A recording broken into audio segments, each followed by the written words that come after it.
ಶಿಸ್ತಿನ ಜೀವನ ನಡೆಸ್ತಾ ಇದ್ರ, ವೈದಿಕ ಕಾಲದಲ್ಲಿ ಶಿಸ್ತಿನ ಜೀವನವನ್ನು ನಡೆಸ್ತಾ ಇದ್ದ ಕಾರಣ ಅವರು ಬೇಗನೆ ಬೆಳಿಗ್ಗೆ ಬೇಗ ಹೇಳ್ತಿದ್ರು, ಅದೇ ರೀತಿ ರಾತ್ರಿ ಬೇಗ ಮಲಗ್ತಿದ್ರು.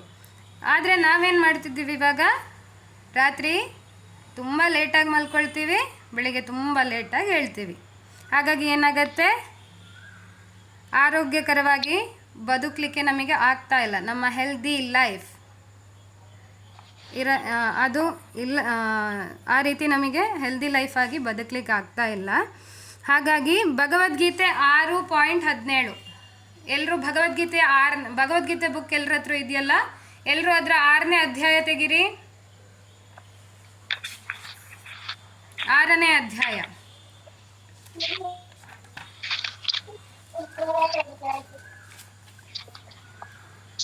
6ನೇ ಅಧ್ಯಾಯದ 17ನೇ ಶ್ಲೋಕದಲ್ಲಿ ಏನು ಹೇಳ್ತಾರೆ, ಆ ಪ್ರಶ್ನೆಯ ಕೊನೆಗೆ ನಿಮಗೆ ಹೇಳಿದ್ದಾರೆ ಭಗವದ್ಗೀತೆ 6.17 ಅಂತ. ಅಂದರೆ 6ನೇ ಅಧ್ಯಾಯದ 17ನೇ ಶ್ಲೋಕದಲ್ಲಿ ಅದರ ಬಗ್ಗೆ ನಿಮಗೆ ಭಗವದ್ಗೀತೆ ಬುಕ್ಕಿನ 6ನೇ ಅಧ್ಯಾಯ ತೆಗಿಬೇಕು. 6ನೇ ಅಧ್ಯಾಯದಲ್ಲಿ 17ನೇ ಶ್ಲೋಕ.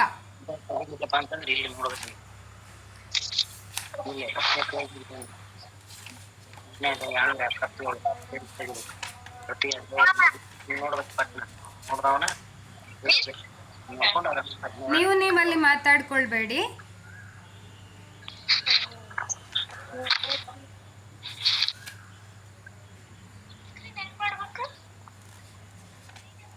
ಸೊ ಆರೋಗ್ಯವಾಗಿ ಬದುಕಲಿಕ್ಕೆ ಯಾವ ರೀತಿ ನಾವು ಆರೋಗ್ಯವಾಗಿ ಬದುಕಬಹುದು ಅಂತ ಹೇಳಿ 6ನೇ ಅಧ್ಯಾಯದ 17ನೇ ಶ್ಲೋಕದಲ್ಲಿ ಹೇಳಲಾಗಿದೆ. 17ನೇ ಶ್ಲೋಕ ಏನು? ಯುಕ್ತಾಹಾರ ವಿಹಾರಸ್ಯ ಯುಕ್ತಚೇಷ್ಟಸ್ಯ ಕರ್ಮಸು ಯುಕ್ತ ಸ್ವಪ್ನಾವಬೋಧಸ್ಯ ಯೋಗೋ ಭವತಿ ದುಃಖಃ.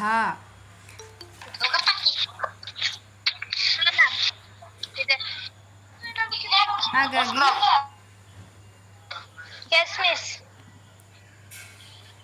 ಇಲ್ಲಿ ಭಗವಂತ ಏನಂತಿದ್ದಾನೆ, ಆಹಾರ, ನಿದ್ರೆ, ವಿಹಾರ ಮತ್ತು ಕೆಲಸಗಳ ಅಭ್ಯಾಸಗಳಲ್ಲಿ ನಿಯಂತ್ರಿತನಾದವನಿಗೆ ಯೋಗ ಪದ್ಧತಿಯ ಅಭ್ಯಾಸವು ಎಲ್ಲ ಐಹಿಕ ದುಃಖಗಳನ್ನು ಕಡಿಮೆ ಮಾಡಬಲ್ಲದು ಅಂತ ಹೇಳಿದ್ದಾರೆ. ಹಾಗಾಗಿ ಈ ಪ್ರಶ್ನೆಗೆ ಉತ್ತರ ಏನಾಗಿರ್ಬೋದು, ನೀವು ಆಮೇಲೆ ಎಸ್ ಯಾರಾದ್ರೂ ಒಬ್ರು ಕೇಳಿ, ಎಲ್ಲರೂ ಜೊತೆ ಕೇಳಬೇಡಿ.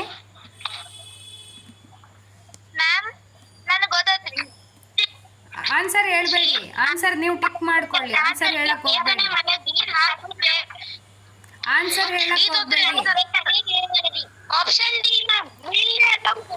ಉತ್ತರ ನಿಲ್ಲಿ, ಉತ್ತರ ಹೇಳಲಿಕ್ಕೆ ಹೋಗ್ಬೇಡಿ. ಉತ್ತರ ಯಾರು ಹೇಳಲಿಕ್ಕೆ ಹೋಗ್ಬೇಡಿ. Please mute your self. ನಿಮ್ಮ ಉತ್ತರ ನಿಮ್ಮ ಕೈಯಲ್ಲೇ ಇರಲಿ,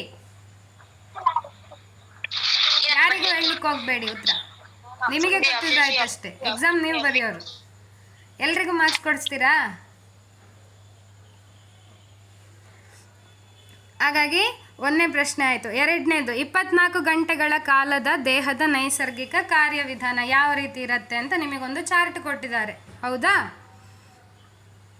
ನಿಮ್ಮಲ್ಲೆಲ್ಲೊಂದು ಚಾರ್ಟ್ ಇದೆ, ಮಾನವ ಶರೀರದ ಯಾವ ರೀತಿ ಬೆಳಿಗ್ಗೆ ಎಷ್ಟರಿಂದ ಎಷ್ಟು ಗಂಟೆ ತನಕ ಅದು ಆ್ಯಕ್ಟಿವ್ ಇರುತ್ತೆ, ಆಮೇಲೆ ಯಾವಾಗ ಅದು ಓವರ್ ಆ್ಯಕ್ಟ್ ಆಗುತ್ತೆ, ಆಮೇಲೆ ಏನಾಗುತ್ತೆ 12 ಗಂಟೆ ಆಮೇಲೆ ಹೇಗಿರುತ್ತೆ, 6 ಗಂಟೆ ಮೇಲೆ ಹೇಗಿರುತ್ತೆ.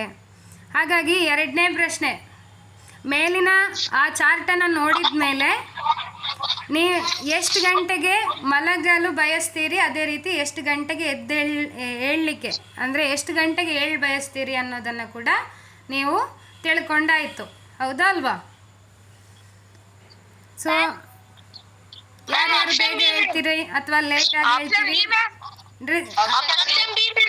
ಆನ್ಸರ್ ನಿಮ್ಮ ಜೊತೆನೇ ಇರಲಿ, ಆನ್ಸರ್ ನಂಗೆ ಹೇಳ್ಬೇಡಿ. ಆನ್ಸರ್ ಬೇಡ ನನಗೆ, ಓಕೆ? ನಿಮ್ಮ ಹತ್ರನೇ ಇರಲಿ ಆನ್ಸರ್, ಸರಿ? ನೆಕ್ಸ್ಟ್ ಇಲ್ಲೊಂದು ಕತೆ ಕೊಟ್ಟಿದ್ದಾರೆ. ನೆಕ್ಸ್ಟ್ ಕ್ವಶನಿಗೆ ಹೋಗೋಣ, ನೆಕ್ಸ್ಟ್ ಪ್ರಶ್ನೆಗೆ. ಸೊ ಇದರ ನೆಕ್ಸ್ಟ್ ಪ್ರಶ್ನೆಗೆ ಹೋಗೋ ಮೊದಲು ಅಲ್ಲೊಂದು ಕಥೆ ಕೊಟ್ಟಿದ್ದಾರೆ. ಕತೆ ಏನು ಅಂತ ನಾನು ಓದ್ಬಿಡ್ತೀನಿ, ಆಮೇಲೆ ಕ್ವಶನ್ ಬಗ್ಗೆ ಹೋಗೋಣ. ಸುಮಾರು 1960ರ ಕೊನೆಯಲ್ಲಿ ಸ್ಟ್ಯಾನ್ಫೋರ್ಡ್ ಯೂನಿವರ್ಸಿಟಿಯ ವಾಲ್ಟರ್ ಮಿಶೆಲ್ ಎಂಬ ಪ್ರಾಧ್ಯಾಪಕ ಒಬ್ಬರು ಮಾರ್ಷೆಲ್ಲೋ ಅಂತಂದರೆ ನಮ್ಮ ಧಾರವಾಡದಲ್ಲಿ ಪೇಡ ಸಿಗತ್ತಲ್ಲ, ಅದೇ ಥರ ಒಂದು ಸ್ವೀಟ್ ಕಂಟೆಂಟ್, ಅದು ಸಿಹಿಯಾದ ಒಂದು ಮಿಠಾಯಿ ಆಗಿರುತ್ತೆ. ಸೊ ಅದರ ಪರೀಕ್ಷೆಯನ್ನು ನಡೆಸ್ತಾರೆ. ಯಾವ ರೀತಿ ಪರೀಕ್ಷೆಯನ್ನು ನಡೆಸ್ತಾರೆ? ಈಗ ಯಾರವರು ಮ್ಯೂಟ್ ಮಾಡಿದವರು? ಕೃಷ್ಣ ಮ್ಯೂಟ್ ಮಾಡ್ಕೊಳ್ಳಿ. ದೇವಲಮ್ಮ ಕಡಿ ಅವರು ಮ್ಯೂಟ್ ಮಾಡ್ಕೊಳ್ಳಿ. S, thank you. ಬಸವರಾಜ್ ಅವರೇ ಮ್ಯೂಟ್ ಮಾಡ್ಕೊಳ್ಳಿ. ಕೃಷ್ಣ ಮ್ಯೂಟ್ ಆಗಿಲ್ಲ.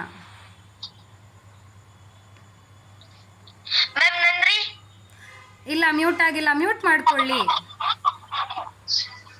ಸರೋಜಾ ಅವರು ಮ್ಯೂಟ್ ಮಾಡ್ಕೊಳ್ಬೇಕು. ಎಸ್, ಏನು ಮಾಡ್ತಾರೆ ಅವರು? ಯಾರು? ವಾಲ್ಟರ್ ಮಿಶೆಲ್ ಅನ್ನೋರು 4 ವರ್ಷದ 653 ಮಕ್ಕಳನ್ನು ಕರ್ಕೊಂಡು ಬಂದು ಪ್ರತಿ ಮಗುವಿನ ಎದುರುಗಡೆ ಆ ಮಾರ್ಷಲ್ ಸ್ವೀಟನ್ನು, ಈಗ ನಿಮ್ಮ ಮುಂದೆ ನಿಮ್ಮನ್ನೆಲ್ಲ ಕರ್ಕೊಂಡು ಬಂದು ನಾನು ಹೇಗೆ ಧಾರವಾಡ ಪೇಡ ನಿಮ್ಮ ಮುಂದೆ ಇಟ್ಟರೆ ನಿಮಗೆ ಹೆಂಗಾಗ್ಬೋದು? ತಿನ್ನಬೇಕು ಅನ್ಸುತ್ತಾ, ತಿನ್ನಬಾರ್ದು ಅನ್ಸುತ್ತಾ? ಸೊ ಹಾಗಾಗಿ ಇಲ್ಲಿ ವಾಲ್ಟರ್ ಮಿಶೆಲ್ ಏನು ಮಾಡ್ತಾರೆ, ಅವ್ರ ಮಗುವಿನ ಎದುರುಗಡೆ ಆ ಸ್ವೀಟನ್ನು ಇಟ್ಟು 20 ನಿಮಿಷ 20 ಮಿನಿಟ್ಸ್ ಅದನ್ನು ವೆಯ್ಟ್ ಮಾಡಲಿಕ್ಕೆ ಹೇಳ್ತಾರೆ. ನಾನು ಬರೋ ತನಕ ತಿನ್ನಬಾರ್ದು ಅಂತ ಹೇಳಿಬಿಟ್ಟು ಯಾರು? ವಾಲ್ಟರ್ ಮಿಶೆಲ್ ಹೋಗ್ತಾರೆ ಹೊರಗಡೆ. ಅಲ್ಲಿ ಏನಾಗುತ್ತೆ, ಕೆಲವು ಮಕ್ಕಳು ಏನು ಮಾಡ್ತಾರೆ, ಕೆಲವು ಮಕ್ಕಳು ಇಮಿಡಿಯೇಟಾಗಿ ಹೊರಗಡೆ ಹೋದ ತಕ್ಷಣ ತಿನ್ಬಿಡ್ತಾರೆ. ಕೆಲವರು 10 ನಿಮಿಷ ವೆಯ್ಟ್ ಮಾಡಿ ಆಮೇಲೆ ತಿಂತಾರೆ. ಕೆಲವ್ರು ಏನು ಮಾಡ್ತಾರೆ, 15 ನಿಮಿಷ ವೆಯ್ಟ್ ಮಾಡ್ತಾರೆ, ಅವ್ರು ಬಂದಿಲ್ಲ ಅಂತ ಹೇಳ್ಬಿಟ್ಟು ಕೆಲವ್ರು ಏನು ಮಾಡಿದ್ರು, 20 ನಿಮಿಷನೂ ವೆಯ್ಟ್ ಮಾಡಿ ವಾಲ್ಟರ್ ಮಿಶೆಲ್ ಬಂದ ಮೇಲೆ ಅದನ್ನು ತಿಂತಾರೆ. ಅದರಲ್ಲಿ ಎಷ್ಟು ಕೆಲವು ಮಕ್ಕಳು ಮಾತ್ರ. ಈಗ ನಿಮ್ಮಲ್ಲೂ ಕೂಡ ನೀವೆಲ್ಲರೂ ಆ ಥರ ಮಾಡ್ಬೋದು. 20 ನಿಮಿಷ ಕಾದು ಕೂತು ಆಮೇಲೆ ನೀವು ಆ ಸ್ವೀಟನ್ನು, ಈಗ ನಾನು ನಿಮಗೆ ಧಾರವಾಡ ಪೇಡ ನಿಮ್ಮ ಪ್ಲೇಟ್ ಮುಂದೆ ಇಟ್ಟಿದ್ದೀನಿ, 20 ನಿಮಿಷ ವೆಯ್ಟ್ ಮಾಡಿ ಮಕ್ಕಳೇ ನಾನು ಬರೋ ತನಕ ಅಂತಂದರೆ ನೀವು ವೆಯ್ಟ್ ಮಾಡ್ತೀರಲ್ವಾ? ಹಾಗಾಗಿ ನೀವು ವೆಯ್ಟ್ ಮಾಡೋರಾಗಿದ್ದರೆ ಎಸ್, ಇಲ್ಲಿ ಏನಾಗುತ್ತೆ, ವಾಲ್ಟರ್ ಮಿಶೆಲ್ ಏನು ಮಾಡ್ತಾರೆ, ಬಂದು ನೋಡುವಾಗ ಕೆಲವು ಮಕ್ಕಳು 20 ನಿಮಿಷವರೆಗೆ ಕಾಯ್ತಿದ್ರು.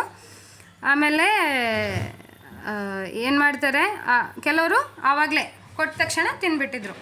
1980 ಇದಾದ್ದು 60ರಲ್ಲಿ, ಈ ಘಟನೆ ಆದ್ದು 60ರಲ್ಲಿ, 20 ವರ್ಷ ಬಿಟ್ಟು ಅಂದರೆ 1980ರಲ್ಲಿ ಅವರು 20 ವರ್ಷ ದೊಡ್ಡವರಾಗಿರ್ತಾರೆ. ಅಂದರೆ 24 ವರ್ಷ 25 ವರ್ಷದವರಾಗಿದ್ದಾಗ ಮಿಶೆಲ್ ಅಥವಾ ವಾಲ್ಟರ್ ಮಿಶೆಲ್ ಏನು ಕಂಡುಹಿಡ್ಕೊಂಡ, ಯಾರು 4ನೇ ವರ್ಷದಲ್ಲಿ ತಮ್ಮ ಚಿಕ್ಕ ವಯಸ್ಸಲ್ಲಿ ಯಾರು ತಮ್ಮ ಇಂದ್ರಿಯವನ್ನು ನಿಗ್ರಹ ಮಾಡಿದ್ರು ಅಥವಾ ತಮ್ಮನ್ನು ತಾವು ಯಾರು ಹತೋಟಿಯಲ್ಲಿಟ್ಟಿದ್ರೋ ಅವರೆಲ್ಲ ವೃತ್ತಿ ಜೀವನದಲ್ಲಿ ಮತ್ತು ವಿದ್ಯಾಭ್ಯಾಸದಲ್ಲಿ ಎಲ್ಲದರಲ್ಲೂ ಯಶಸ್ಸನ್ನು ಕಂಡಿದ್ರು ಅಥವಾ ಸಕ್ಸಸ್ಫುಲ್ಲಾಗಿ ಜೀವನವನ್ನು ನಡೆಸ್ತಾ ಇದ್ರು ಅಂತ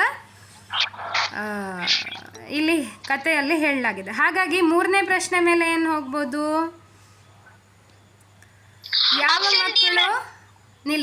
ಯಾವ ಮಕ್ಕಳು ತಮ್ಮ ಶಿಕ್ಷಕರ ಮಾತನ್ನು ಕೇಳಿ ಮಿಠಾಯಿ ತಿನ್ನಲಿಲ್ಲವೋ ಅವರು ಮುಂದೆ ತಮ್ಮ ಜೀವನದಲ್ಲಿ ಹೆಚ್ಚು ಯಶಸ್ವಿಯಾಗಿದ್ದರು, ಏಕೆ?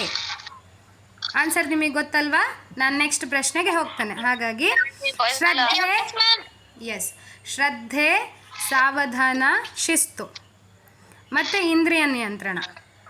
ಶ್ರದ್ಧೆ ಅಂದರೆ ನಾವು ಏನೇ ಕೆಲಸ ಮಾಡ್ತಿದ್ರೆ ಅದರ ಮೇಲೆ ಕಾನ್ಸಂಟ್ರೇಷನ್ ಅಥವಾ ನಾವು ಮಾಡುವಂತಹ ಕೆಲಸದ ಬಗ್ಗೆ ನಮಗೆ ಅರಿವಿರಬೇಕು. ಸಾವಧಾನ ಅಂದರೆ ಸಮಾಧಾನವಾಗಿ ಮಾಡಬೇಕು. ಶಿಸ್ತು ಅಂದರೆ ನಿಮಗೆ ಗೊತ್ತೇ ಇದೆ.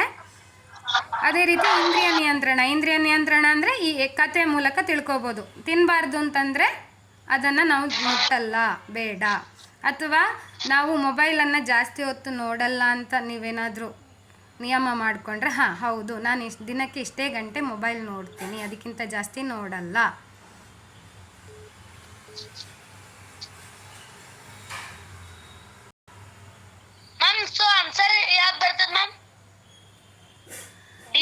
ಅದು ನೀವು ಹುಡುಕಬೇಕು. ನಾನು ಹೇಳಿದರೆ ಆನ್ಸರ್ ಹೆಂಗಾಗತ್ತೆ? ಒಂದೇ ಒಂದು ನಿಮಿಷ. ಹರೇ ಅಲ್ಲ ಕೃಷ್ಣ. ಮ್ಯಾಮ್ ನಾವು ಹೇಳ್ಬಾರ್ದಾ? ಮ್ಯಾಮ್ ಹೇಳ್ಬಾರ್ದಾ ನಾವು?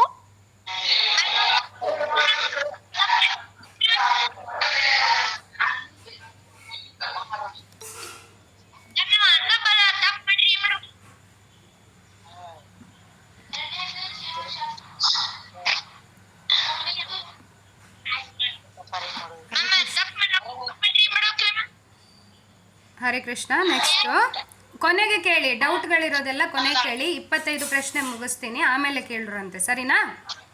ಎಲ್ಲ ಡೌಟನ್ನು ಟಿಕ್ ಮಾಡಿ ಇಟ್ಕೊಳ್ಳಿ, ಲಾಸ್ಟಿಗೆ ಕೇಳೋಣಂತೆ, ಸರಿನಾ? ಏನ್ ಟೀಚ್ ಮಾಡಕ್ ಹೋಗ್ತೀರಿ? ಎಸ್. ನೆಕ್ಸ್ಟ್, ವಾಕ್ಯಗಳಲ್ಲಿ ಬಿಟ್ಟ ಸ್ಥಳ ತುಂಬಿರಿ. ಭಗವದ್ಗೀತೆ 2.62 ಮತ್ತು 63ನೇ ಶ್ಲೋಕ. ಎಲ್ಲರೂ ಅವ್ರವ್ರ ಭಗವದ್ಗೀತೆ ಬುಕ್ ತೆಗಿರಿ. ದೇವಲಮ್ಮ ಕಡಿ ಮ್ಯೂಟ್.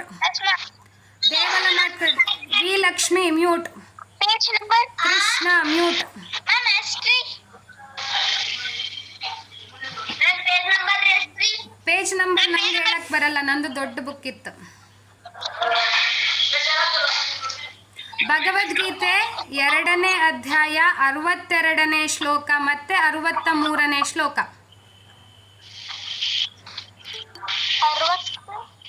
62, 63.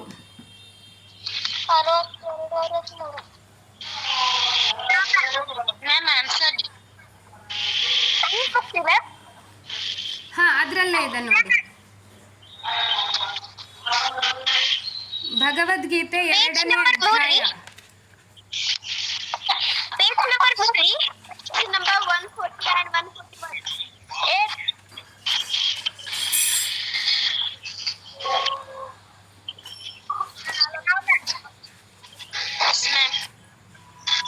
ಶ್ಲೋಕ ಸಿಗ್ತಾ ಎಲ್ರಿಗೂ?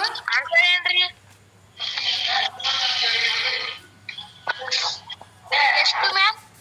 ಶ್ಲೋಕ ನಂಬರ್ 62. 62.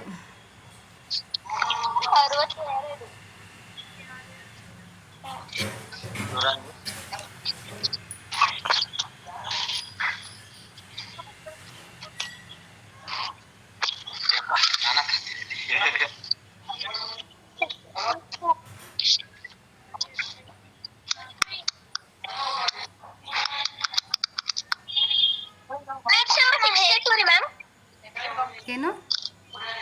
ಪೇಜ್ ನಂಬರ್ 62 ರೀ ಮ್ಯಾಮ್. 62 ನಿಮ್ಮ ಬುಕ್ಕಲ್ಲಿ ಯಾವುದಿದೆ ಗೊತ್ತಿಲ್ಲ ನನಗೆ. ಅದರಲ್ಲಿ ಗೊತ್ತಿಲ್ಲ ನನಗೆ, ನಮ್ದು ಇದಿತ್ತು. Page number 141. 2ನೇ ಅಧ್ಯಾಯ 62ನೇ ಶ್ಲೋಕ ತೆಗಿರಿ. ಪೇಜ್ ನಂಬರ್ ಯಾವುದೇ ಆಗಿರಲಿ.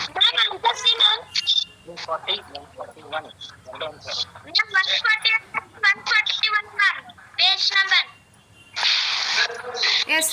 ಎಲ್ಲರೂ ಶ್ಲೋಕ ನೋಟ್ ಡೌನ್ ಮಾಡ್ಕೊಳ್ಳಿಲ್ಲ ಅಂದರೆ, ಶ್ಲೋಕ ಸಿಕ್ಕಿಲ್ಲ ಅಂದರೆ ಆಮೇಲೆ ನೋಡ್ಕೊಳ್ಬೋದು. ಶ್ಲೋಕ 62, 63. ಧ್ಯಾಯತೋ ವಿಷಯಾನ್ ಪುಂಸಃ ಸಂಗಸ್ತೇಷೂಪಜಾಯತೆ ಸಂಗಾತ್ ಸಂಜಾಯತೆ ಕಾಮಃ ಕಾಮಕ್ರೋಧೋಭಿಜಾಯತೆ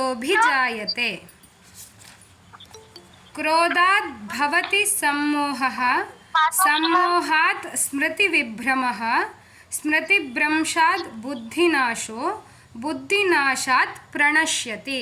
ಇದು ಶ್ಲೋಕಗಳು. ಸೊ ಭಗವದ್ಗೀತೆ 2ನೇ ಅಧ್ಯಾಯ 62ನೇ ಶ್ಲೋಕ ಮತ್ತು 63ನೇ ಶ್ಲೋಕದಲ್ಲಿ ನಿಮಗೆ 4ನೇ ಪ್ರಶ್ನೆಗೆ ಆನ್ಸರ್ ಸಿಗತ್ತೆ.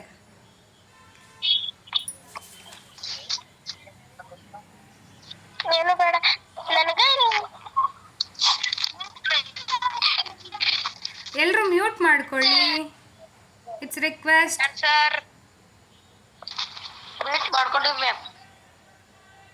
ಎಸ್. ಸೊ ಶ್ಲೋಕ ನಂಬರ್ 62ರಲ್ಲಿ ಇಂದ್ರಿಯ ವಸ್ತುಗಳನ್ನು ಕುರಿತು ಚಿಂತಿಸುವ ಮನುಷ್ಯನಿಗೆ ಅವುಗಳಲ್ಲಿ ಆಸಕ್ತಿ ಹುಟ್ಟುತ್ತದೆ. ಇಂತಹ ಆಸಕ್ತಿಯಿಂದ ಕಾಮವು ಹುಟ್ಟುತ್ತದೆ. ಕಾಮದಿಂದ ಕ್ರೋಧವು ಉದ್ಭವವಾಗುತ್ತದೆ. ನೆಕ್ಸ್ಟ್ ಶ್ಲೋಕದಲ್ಲಿ ಕ್ರೋಧದಿಂದ ಸಮೂಹವು ಉಂಟಾಗುತ್ತದೆ. ಸಮೂಹದಿಂದ ಸ್ಮೃತಿಯ ಭ್ರಮೆ ಉಂಟಾಗುತ್ತದೆ. ಸ್ಮೃತಿ ಭ್ರಮೆಯಿಂದ ಬುದ್ಧಿ ನಾಶವಾಗುತ್ತದೆ. ಬುದ್ಧಿ ನಾಶವಾದಾಗ ಮನುಷ್ಯನು ಮತ್ತೆ ಐಹಿಕ ಪ್ರಪಂಚದಲ್ಲಿ ಮುಳುಗುತ್ತಾನೆ.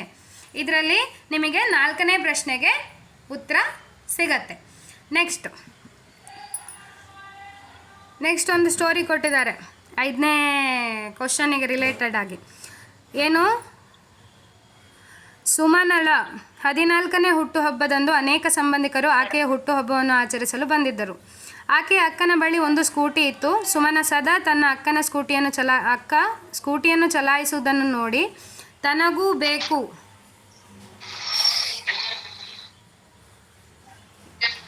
ಬೇಕು ಎಂದು ಹಠ ಮಾಡ್ತಿದ್ಲು.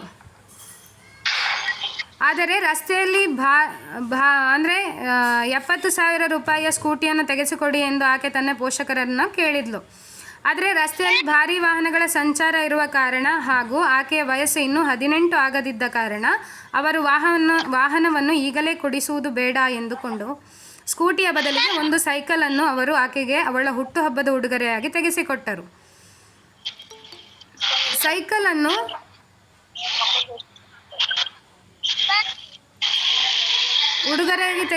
ಸೈಕಲನ್ನು ನೋಡಿ ಆಕೆಗೆ ಎಲ್ಲಿಲ್ಲದ ಕೋಪ ಬಂತು. ಕೋಪದಿಂದ ಅವಳು ಇಂದು ತನ್ನ ಹುಟ್ಟಿದ ಹಬ್ಬ ಹಾಗೂ ಅನೇಕ ಸಂಬಂಧಿಕರು ತನ್ನನ್ನು ನೋಡುತ್ತಿದ್ದಾರೆ ಎಂಬ ವಿಚಾರವನ್ನು ಮರೆತು ನೆಲದ ಮೇಲೆ ಹೊರಳಾಡುತ್ತಾ ಸ್ಕೂಟಿಗಾಗಿ ಹತ್ತಳು. ಕೊನೆಯಲ್ಲಿ ಬಂದ ನೆಂಟರಿಗೆಲ್ಲ ಆಕೆಯ ಬಗ್ಗೆ ಕೆಟ್ಟ ಅಭಿಪ್ರಾಯ ಬಂದು ಆಕೆಯ ಹುಟ್ಟುಹಬ್ಬದ ಸಂಭ್ರಮ ಹಾಳಾದದ್ದು ನೋಡಿ ಆಕೆಯ ಪಾಲಕರಿಗೂ ದುಃಖವಾಯಿತು. ಸೊ ಏನಾಗುತ್ತೆ, ನೀವು ಹಠ ಮಾಡಬಾರ್ದು ಅನ್ನೋದಕ್ಕೆ ಇನ್ನೊಂದು ಶಿಸ್ತಿನ ಪಾಠ. ಏನಾದರೂ ಒಂದು ವಸ್ತು ಬೇಕು ಅಂತಂದರೆ ನಿಮ್ಮ ಅಪ್ಪ ಅಮ್ಮ ಕೊಡಿಸ್ಲಿಲ್ಲ ಅಂದರೆ ಅದಕ್ಕೆ ಹಠ ಮಾಡಬಾರ್ದು. ನೆಲದ ಮೇಲೆಲ್ಲ ಹೊರಳಾಡಿ ಹಠ ಮಾಡೋಕ್ಕೆ ಹೋಗಬಾರ್ದು. ಏನಾಗತ್ತೆ ಮಾಡಿದರೆ ನಿಮ್ಮನ್ನೇ ಎಲ್ಲರೂ ಒಳ್ಳೆಯವಳಲ್ಲ ಅಥವಾ ಒಳ್ಳೆಯವನಲ್ಲ ಅಂತ ತಿಳ್ಕೊಂಡ್ಬಿಡ್ತಾರೆ. ಸೊ ಮೇಲೆ ಸುಮನಳ ಘಟನೆಯನ್ನು ಓದಿ ಮತ್ತು ಆಕೆಯ ಕ್ರೋಧದ ಬೇರೆ ಬೇರೆ ಹಂತಗಳನ್ನು ಭಗವದ್ಗೀತೆಯ 2.62 ಹಾಗೂ 2.63 ಶ್ಲೋಕಗಳಲ್ಲಿ ಬರುವ ಹಾಗೆ ಬೇರೆ ಬೇರೆ ಹಂತಗಳೊಂದಿಗೆ ಹೊಂದಿಸಿರಿ. ನೋಡಿ, ಫಸ್ಟಿಗೆ ಕೊಟ್ಟಿದ್ದಾರೆ. ಅವಳು ಯಾವಾಗಲೂ ಏನು ಅಕ್ಕನ ಸ್ಕೂಟಿಯನ್ನು ನೋಡ್ತಾ ಇದ್ಲು. ಅಕ್ಕನ ಸ್ಕೂಟಿಯನ್ನು ನೋಡೋದೇನು, ಈಗ ನೀವು ಒಂದು ಒಂದು ಉದಾಹರಣೆಗೆ, ಈಗ ಒಬ್ಬರು ನಿಮ್ಮ ಅಕ್ಕ ಅಥವಾ ಅಣ್ಣನ ಕೈಯಲ್ಲಿ ಒಂದು ಮೊಬೈಲ್ ಇರುತ್ತೆ. ನೀವಿನ್ನೂ ತುಂಬ ಚಿಕ್ಕವರು, ನೀವು ಅವ್ರ ಕೈಯಲ್ಲಿ ಮೊಬೈಲ್ ನೋಡ್ತಾ ಇರ್ತೀರಿ, ಆಲೋಚನೆ ಮಾಡ್ತಾ ಇರ್ತೀರಿ, ನನಗೂ ಬೇಕು ಅಂತ. ಸೊ ಅದು ಏನು ಮೊದಲಿಂದು. ಯಾವಾಗಲೂ ಆಕೆಯ ಅಕ್ಕನ ಸ್ಕೂಟಿಯನ್ನು ನೋಡ್ತಿದ್ಲು, ಚಿಂತನೆ ಮಾಡ್ತಾ ಇರ್ತೀರಿ ನೀವು. ಹೊಸ ಸ್ಕೂಟಿ ಬೇಕೇ ಬೇಕು ಎಂಬ ಆಕೆಯ ಹಠ, ಅದೇನು ಆಸಕ್ತಿ ಆಗಿರುತ್ತೆ. ಆ ಹೊಸ ಮೊಬೈಲ್ ನಿಮಗೆ ಬೇಕೇ ಬೇಕು ಅನ್ನೋದು ನಿಮ್ಮ ಆಸಕ್ತಿ ಆಗಿರುತ್ತೆ. ಸರಿನಾ? ನೆಕ್ಸ್ಟನ್ನು ನೀವು ಹೊಂದಿಸಿ ಬರೀಬೇಕು. ಹೊಸ ಸ್ಕೂಟಿ ಬೇಕೇ ಬೇಕು ಎಂಬ ಅವಳ ಹಠ ಹಾಗೂ ಆಕೆಯ ಪಾಲಕರು ಆಕೆಗೆ ಅದನ್ನು ಕೊಡದೇ ಇದ್ದುದು ಏನಾಗಿರುತ್ತೆ. ಅದಕ್ಕೊಂದಕ್ಕೆ ನಾನು ಆನ್ಸರ್ ಹೇಳ್ತೀನಿ. ಏನಾಗಿರ್ಬೋದು? ಎಸ್, ಕಾಮ. ಯಾರು ಆನ್ಸರ್ ಹೇಳಿದವರು?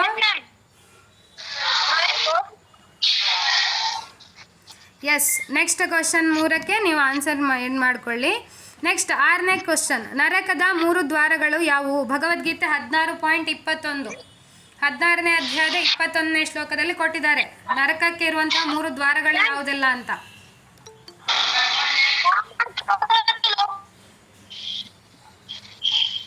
ನರಕಕ್ಕಿರುವ 3 ದ್ವಾರಗಳು ಯಾವುದೆಲ್ಲ ಅಂತ ಹೇಳ್ಬಿಟ್ಟು 16ನೇ ಅಧ್ಯಾಯದ 21ನೇ ಶ್ಲೋಕದಲ್ಲಿ ಕೊಟ್ಟಿದ್ದಾರೆ. 16ನೇ ಅಧ್ಯಾಯದ 21ನೇ ಶ್ಲೋಕ.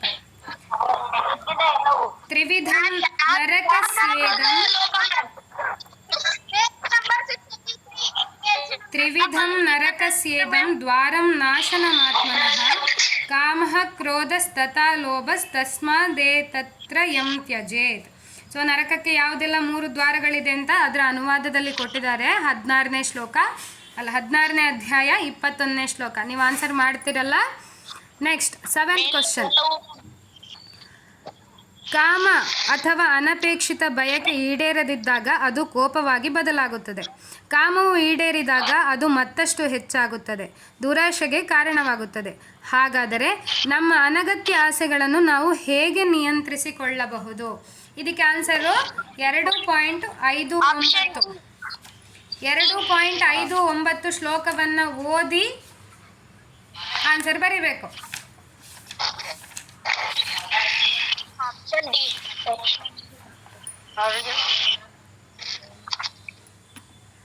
ಎಸ್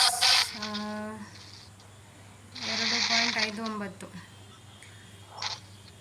ಅಕುಲ್, ಎಸ್ 2.59ನೇ ಶ್ಲೋಕ ಯಾವುದಪ್ಪ?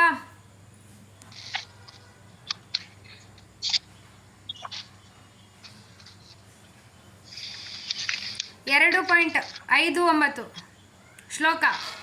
ಅಕುಲ್, ಯಾವುದು ಶ್ಲೋಕ? ಯಾವುದು ಸಿಕ್ತಾ ಭಗವದ್ಗೀತೆ ಬುಕ್ಕಲ್ಲಿ? ಇಲ್ಲ ಮ್ಯಾಮ್. ಯಾರಿಗೆ ಸಿಕ್ತು? ಯಾರಿಗೆ ಸಿಕ್ಕಿದೆ? ಯಾರಿಗೆ ಸಿಕ್ತು? ಹೆಸರೇನು? ಅರ್ಜುನ. ಎಸ್ ಅರ್ಜುನ್. ಅರ್ಜುನ್. ಎಸ್ ಅರ್ಜುನ್. ನಾನು ಕೇಳಿದವ್ರು ಮಾತ್ರ ಆನ್ಸರ್ ಮಾಡಿ. ಅರ್ಜುನ್. ಎಸ್ ಪ್ರವೀಣ್. ಎಸ್ 2.59 ಶ್ಲೋಕ ಯಾವುದು? Praveen, unmute your self and tell me. ವಿಷಯ ವಿನಿವರ್ತನೆ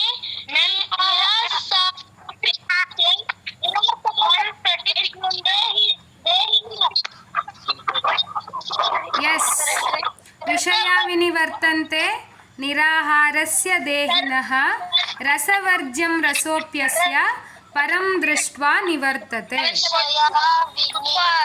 ಸೊ ಆ ಶ್ಲೋಕದಲ್ಲಿ ಏನಂತಾರೆ? ದೇಹಸ್ಥ ಆತ್ಮವನ್ನು ಇಂದ್ರಿಯ ಸುಖದಿಂದ ದೂರವಿಡಬಹುದು, ಆದರೆ ಇಂದ್ರಿಯ ಸುಖದ ವಸ್ತುಗಳ ರುಚಿಯು ಉಳಿಯುತ್ತದೆ. ಆದರೆ ಇನ್ನೂ ಉತ್ತಮವಾದ ರುಚಿಯ ಅನುಭವದಿಂದ ಈ ಆಸಕ್ತಿಗಳನ್ನು ಕೊನೆಗಾಣಿಸಿದರೆ ಆತನ ಪ್ರಜ್ಞೆಯು ಸ್ಥಿರವಾಗಿರುತ್ತದೆ ಅಂತ ಇದೆ. ಸೊ ಯಾವ ರೀತಿ ನಮ್ಮ ಅನಗತ್ಯ ಆಸೆಗಳನ್ನು ಕಂಟ್ರೋಲ್ ಮಾಡ್ಬೋದು, ನಿಯಂತ್ರಿಸ್ಬೋದು?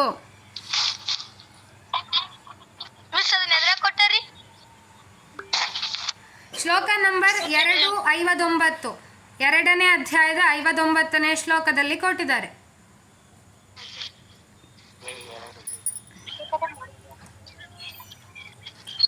ನೆಕ್ಸ್ಟ್, ಸಂತನಾಗಿ ಮಾರ್ಪಟ್ಟ ದರೋಡೆಕೋರ.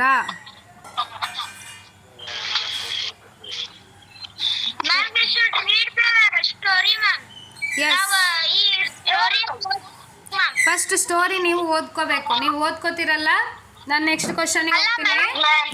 ಎಸ್ ಕ್ವಶನ್: ಮೇಲಿನ ಕಥೆಯಿಂದ ನಾವು ಯಾವ ಪಾಠಗಳನ್ನೆಲ್ಲ ಕಲಿಬಹುದು? ಒಬ್ಬ ಡಕಾಯಿತ ಒಬ್ಬ ಸಂತನಾಗಿ ಹೇಗೆ ಕನ್ವರ್ಟ್ ಆದ ಅಥವಾ ಯಾವ ರೀತಿ ಬದಲಾವಣೆಗೊಂಡ ಅನ್ನೋದಕ್ಕೆ ಈ ಮೇಲಿನ ಕಥೆ ಇರುವಂಥದ್ದು. ಎಸ್ ದೇವಲಮಕಡಿ ಮ್ಯೂಟ್ ಮಾಡ್ಕೊಳ್ಳಿ. ಸರೋಜ ಅವರೇ ಮ್ಯೂಟ್ ಮಾಡ್ಕೊಳ್ಳಿ. ಅಕುಲ್ ಮ್ಯೂಟ್. ಎಸ್ ಮೇಲಿನ ಕಥೆಯಿಂದ ನಾವು ಯಾವ ಪಾಠಗಳನ್ನೆಲ್ಲ ಕಲಿಬೋದು ಅನ್ನೋದು. ನೆಕ್ಸ್ಟ್ ಕ್ವಶನ್: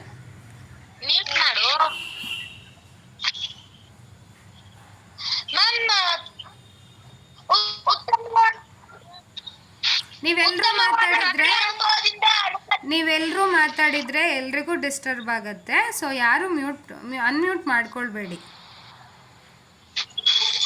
ಎಲ್ರಿಗೂ ಡಿಸ್ಟರ್ಬ್ ಆಗುತ್ತೆ.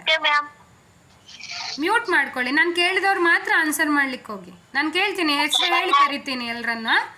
ಸೊ ಬಾಕಿ ಇರೋರೆಲ್ಲ ಮ್ಯೂಟ್ ಮಾಡ್ಕೊಳ್ಳಿ. ಅಕುಲ್ ಮ್ಯೂಟ್.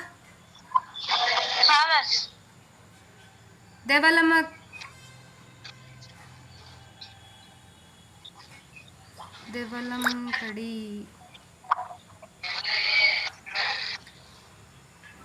ಮ್ಯೂಟ್. ನೆಕ್ಸ್ಟ್ ಆತ್ಮ ಸಂಯಮ ಎಂದರೇನು? ಭಗವದ್ಗೀತೆ 13.8 ಮತ್ತು 12ರ ಭಾವಾರ್ಥ. 13ನೇ ಅಧ್ಯಾಯದ 8ನೇ ಶ್ಲೋಕದಿಂದ 12ನೇ ಶ್ಲೋಕದ ಭಾವಾರ್ಥವನ್ನು ಓದಿ ಆತ್ಮ ಸಂಯಮ ಎಂದರೇನು, ವಾಟ್ ಈಸ್ ಆತ್ಮ ಸಂಯಮ? ಮಾತಾಡ್ಲಿಕ್ಕೆ ಹೋಗಬೇಡಿ, ಮ್ಯೂಟ್ ಮಾಡ್ಕೊಳ್ಳಿ. ಯಾವುದೇ ಚಟುವಟಿಕೆಗಳಲ್ಲಿ ತೊಡಗದೆ ತನ್ನಂತ ಆಧ್ಯಾತ್ಮಿಕ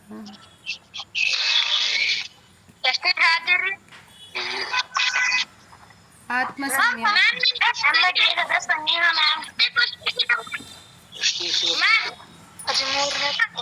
13ನೇ ಅಧ್ಯಾಯ 8ರಿಂದ 12ನೇ ಶ್ಲೋಕದ ಭಾವಾರ್ಥ. ಭಾವಾರ್ಥ ಅಂತಂದರೆ ಅದರ ಏನು ಟ್ರಾನ್ಸ್ಲೇಷನ್ ಇದೆಯೋ ಅದನ್ನು ಓದಿ ಬರಿಬೇಕು ಆನ್ಸರ್. ನೆಕ್ಸ್ಟ್ ಕ್ವಶನ್, ಜೀವನದಲ್ಲಿ ಯಾವಾಗ ಶಾಂತಿ ಅಥವಾ ಸಂತೋಷ ಇರುವುದಿಲ್ಲ? ಭಗವದ್ಗೀತೆ 2ನೇ ಅಧ್ಯಾಯ 66ನೇ ಶ್ಲೋಕ. 2ನೇ ಅಧ್ಯಾಯ 66ನೇ ಶ್ಲೋಕ. ನಾಸ್ತಿ ಬುದ್ಧಿರಯುಕ್ತಸ್ಯ ನಚಾಯ್. ಅರ್ಜುನ್ ಮ್ಯೂಟ್ ಮಾಡ್ಕೊಳ್ಳಿ, ಇಟ್ಸ್ ರಿಕ್ವೆಸ್ಟ್.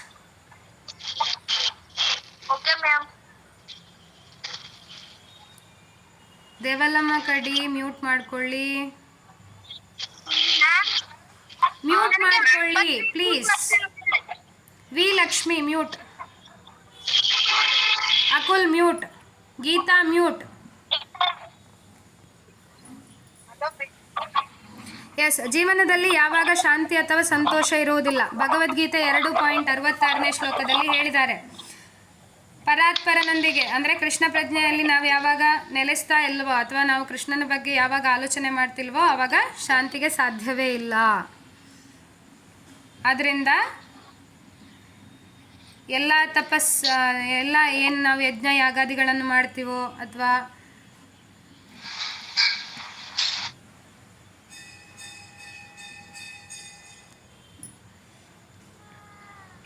ಏನೇ ಭಕ್ತಿಯ ಕೆಲಸಗಳನ್ನು ಮಾಡಿದರೂ ಅದು ಕೃಷ್ಣನಿಗೆ ಅರ್ಪಿತವಾದದ್ದು ಅಂತ ಹೇಳಿ ಆ ಭಾವಾರ್ಥದಲ್ಲಿ ಬರುತ್ತೆ. ಸೊ ಅದನ್ನು ಓದ್ಕೊಂಡು ನೀವು ಜೀವನದಲ್ಲಿ ಯಾವ ರೀತಿ ಸುಖ ಶಾಂತಿಯಿಂದ ನೆಮ್ಮದಿಯಿಂದ ಜೀವನ ಮಾಡ್ಬೋದು ಅಂತ ಬರಿಬೇಕು. ನೆಕ್ಸ್ಟ್ ಪಾಠ 2, ಸಕಾರಾತ್ಮಕ ಚಿಂತನೆ, ಪಾಸಿಟಿವ್ ಥಿಂಕಿಂಗ್.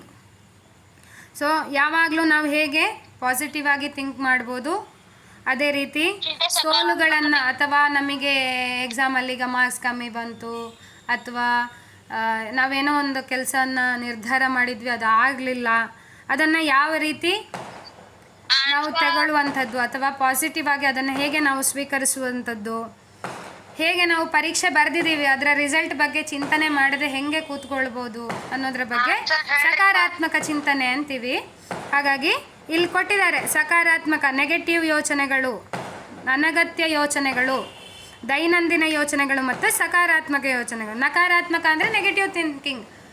ನೆಗೆಟಿವ್ ಥಿಂಕಿಂಗ್ ಅಂದರೆ ಈಗ ನಿಮಗೊಂದು ಕೆಲಸ ಹೇಳಿದ್ದೀರಿ, ಸ್ಕೂಲಿಂದ ಒಂದು ಪ್ರಾಜೆಕ್ಟ್ ವರ್ಕ್ ಕೊಟ್ಟಿದ್ದಾರೆ. ಪ್ರಾಜೆಕ್ಟ್ ವರ್ಕ್ ಕೊಟ್ಟಾಗ ಏನಾಗುತ್ತೆ, ಎಲ್ರಿಗೂ ಮಾಡ್ಲಿಕ್ಕಾಗತ್ತೆ ಅಂತ ಹೇಳೋಕ್ಕಾಗಲ್ಲ, ಕೆಲವರಿಗೆ ಮಾಡೋಕ್ಕಾಗತ್ತೆ ಕೆಲವರಿಗೆ ಮಾಡೋಕ್ಕಾಗಲ್ಲ. ಏನಾಗುತ್ತೆ, ಕೆಲವ್ರಿಗೆ ಮನಸ್ಸಲ್ಲಿ ಏನು ಬರುತ್ತೆ, ಆಲೋಚನೆಗಳು ಬಂದುಬಿಡುತ್ತೆ, ನನ್ನಿಂದ ಆಗಬಹುದಾ ಇಲ್ವಾ ಈ ರೀತಿ ಬರುತ್ತೆ ಕೆಲವರಿಗೆ. ಕೆಲವ್ರು ಏನು ಮಾಡ್ತಾರೆ, ಇದು ನನ್ನಿಂದ ಆಗಲಿಕ್ಕೇ ಇಲ್ಲ, ಅನಗತ್ಯವಾಗಿ ಚಿಂತನೆ ಮಾಡ್ಕೊಂಡು ಕೂತಿರ್ತಾರೆ. ಕೆಲವ್ರು ಏನು ಮಾಡ್ತಾರೆ, ಇದು ನನ್ನಿಂದ ಆಗ್ಬೋದು, ಒಂದು ಮನಸ್ಸಿಗೆ ಸಮಾಧಾನ ಆಗುತ್ತೆ ಅಂತ ಅದು ಆಗ್ಬೋದು. ನೆಕ್ಸ್ಟ್ ಸಕಾರಾತ್ಮಕ ಅಂದರೆ ನಾನು ಮಾಡೇ ಮಾಡ್ತೀನಿ, ಕಾನ್ಫಿಡೆನ್ಸ್ ಆಗಿ ನಾನು ಕಂಪ್ಲೀಟ್ ಮಾಡೇ ಮಾಡ್ತೀನಿ ಅನ್ನೋದನ್ನು ಹೇಳೋವಂಥದ್ದು.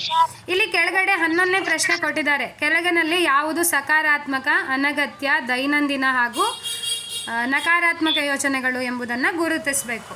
ಈಗ ಅಲ್ಲಿ ಎಕ್ಸಾಂಪಲ್ ಆಗಿ ಕೊಟ್ಟಿದ್ದಾರೆ, ಕೋಪಗೊಳ್ಳುವಂಥದ್ದು ಅದು ಪಾಸಿಟಿವಾ ನೆಗೆಟಿವಾ? ನೆಗೆಟಿವ್ ಆಗಿರುತ್ತೆ. ನಕಾರಾತ್ಮಕ ಯೋಚನೆ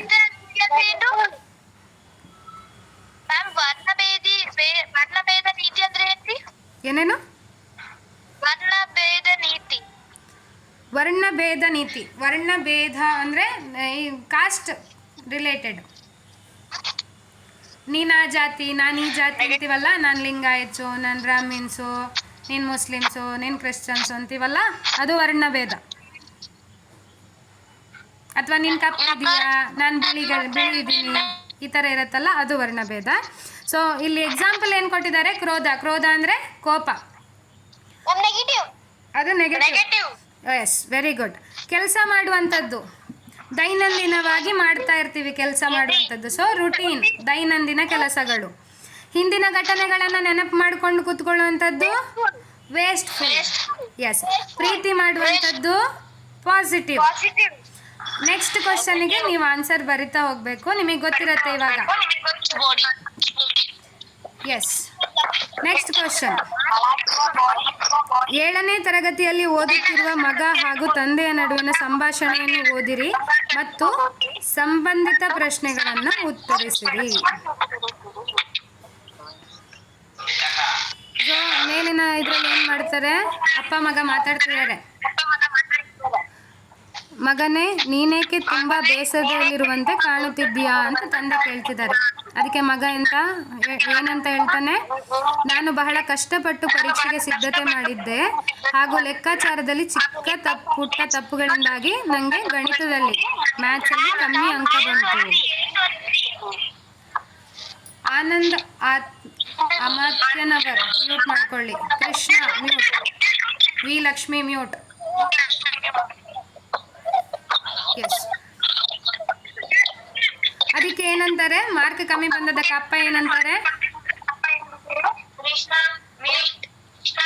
ಮಗನೇ ಭಗವದ್ಗೀತೆ 18ನೇ ಅಧ್ಯಾಯದ 14ನೇ ಶ್ಲೋಕವನ್ನು ಓದಿ ಅಂತಾರೆ. ಈಗ ನೀವೆಲ್ಲ 18ನೇ ಅಧ್ಯಾಯದ 14ನೇ ಶ್ಲೋಕ ತೆಗಿರಿ ಬುಕ್ಕಲ್ಲಿ. ಕೊನೆಯ ಅಧ್ಯಾಯ.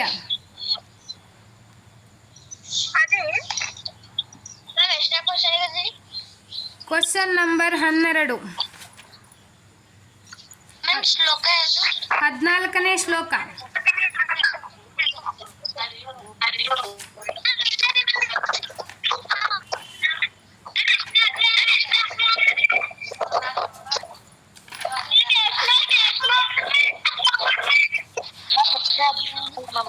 ಎಲ್ಲರೂ ಮ್ಯೂಟ್ ಮಾಡ್ಕೊಳ್ಳಿ, ಅವಾಗ ಎಲ್ರಿಗೂ ಚೆನ್ನಾಗೇ ಕೇಳಿಸುತ್ತೆ. ಮ್ಯೂಟ್ ಮಾಡ್ಕೊಳ್ಳಿ. 18ನೇ ಅಧ್ಯಾಯ 14ನೇ ಶ್ಲೋಕ. 18.14. 18.14.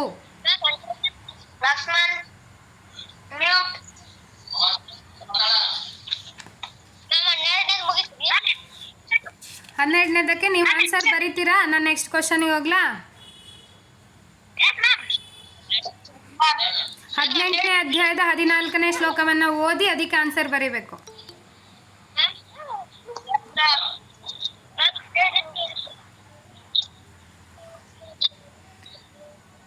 ಎಸ್. ನ್ಯೂಟನ್ ಹಾಗೂ ಅವರ ನಾಸ್ತಿಕ ಗೆಳೆಯ.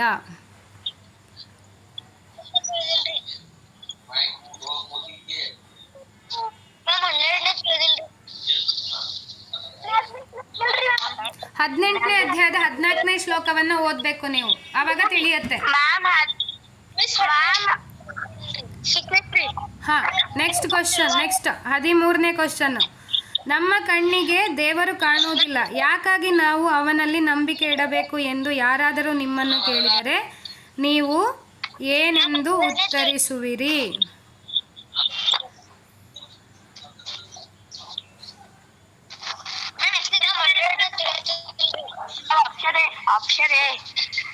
S, option A. Very good. ನೋಡಿ, ನೆಕ್ಸ್ಟ್ ಇದೆ 13ನೇ ಪ್ರಶ್ನೆ ಆದಮೇಲೆ ಇದೆ, ದಯವಿಟ್ಟು ಭಗವದ್ಗೀತೆಯನ್ನು ತಂದು ಈ ಕೆಳಗಿನ ಪ್ರಶ್ನೆಗಳಿಗೆ ಉತ್ತರಿಸು ಅಂತ ಒಂದು ಇದಿದೆ. ಅದರದ್ದು ಶ್ಲೋಕದ ಭಾವಾರ್ಥದಲ್ಲಿ ಇರುತ್ತೆ, ನೀವು ನೋಡಿ ಆನ್ಸರ್ ಬರೀಬೇಕು. 9ನೇ ಅಧ್ಯಾಯದ 10ನೇ ಶ್ಲೋಕದಲ್ಲಿ 13ನೇ ಪ್ರಶ್ನೆಯ ಕೆಳಗಡೆ ಇದೆ.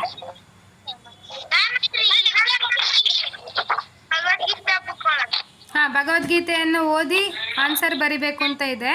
ಅದನ್ನು ನೀವು ನಿಮ್ಮ ಹೋಮ್ವರ್ಕ್, ಅದು ನಿಮ್ಮ ಹೋಮ್ವರ್ಕ್ 13th ಕ್ವಶನ್ನ ಕೆಳಗಡೆ ಏನು ಭಗವದ್ಗೀತೆಯನ್ನು ಓದಿ ಬರಿಬೇಕು ಅಂತಂದಿದ್ದಾರೋ ಅದು ನಿಮ್ಮ ಹೋಮ್ವರ್ಕ್.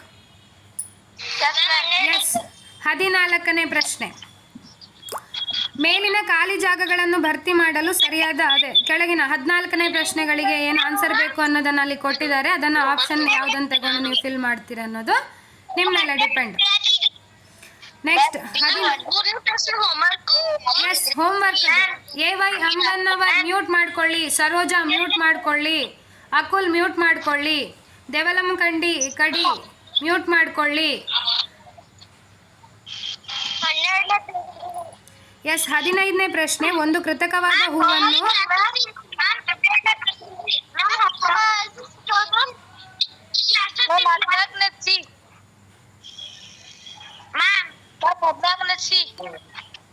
ಎಸ್ 15ನೇ ಪ್ರಶ್ನೆ, ಒಂದು ಕೃತಕವಾದ ಹೂವನ್ನು ಯಾರಾದರೂ ಒಬ್ಬ ವ್ಯಕ್ತಿ ಸೃಷ್ಟಿಸಲೇಬೇಕು. ಉಪಗ್ರಹವನ್ನು ಸೃಷ್ಟಿಸಿ ಅದನ್ನು ಕಕ್ಷೆಗೆ ಹಾಕಲು ಯಾರಾದರೂ ಒಬ್ಬರು ವ್ಯಕ್ತಿ ಬೇಕು. ಹಾಗಾದರೆ ನಿಜವಾದ ಹೂವನ್ನು ಯಾರಾದರೂ ಸೃಷ್ಟಿ ಮಾಡಿರಬೇಕಲ್ಲವೇ? ಸೂರ್ಯ ಚಂದ್ರರನ್ನು ತಮ್ಮ ಕಕ್ಷೆಗೆ ಹಾಕಿ ಅವರನ್ನು ನಿಯಂತ್ರಣದಲ್ಲಿ ಇಡುವವನು ಯಾರಾಗಿರಬಹುದು? ಈಗ ನಿಮಗೆ ಆನ್ಸರ್ ಸಿಕ್ಕಿರತ್ತೆ. ಯಾರು ಇದನ್ನೆಲ್ಲ ಮಾಡಿದ್ದು? ದೇವೋತ್ತಮ ಪರಮಪುರುಷ ಕೃಷ್ಣ ಅಥವಾ ಭಗವಂತ. ಆನ್ಸರ್ ಆಯ್ತಾ? Answer A. Very good. Next